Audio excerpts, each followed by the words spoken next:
Nagtirik ng kandila, nag-alay ng dasal at nagpahayag ng simpatya ang mga mamamahayag sa Cagayan sa isang prayer vigil na ginanap sa Rizal Park sa Tuguegarao City. Ito'y bilang pagkondena sa pagpaslang kay DJ Johnny Walker o Jose Humalon sa tunay na buhay sa loob mismo ng announcer's booth sa Misamis Occidental. Ayon sa pahayag ng Cagayan Capital Press Corps, lubha silang nalulungkot sa pagkamatay ni Humalon. Lalo pa at patuloy ang natatanggap na pagbabanta sa mga kasapi ng media.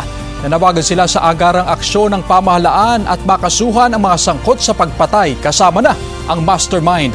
Ibinagayway rin ang isang tarpaulin na nagpapahayag ng simpatya para sa pamilya ni Humalon. Nakasulat din ang mga katagang Stop Media Killings. Masama yung loob natin na ganito ang ginagawa nila. Despite of yung mga lumalabas na mga issues and concern or problema, dapat idinaan na lamang po sana nila sa korte.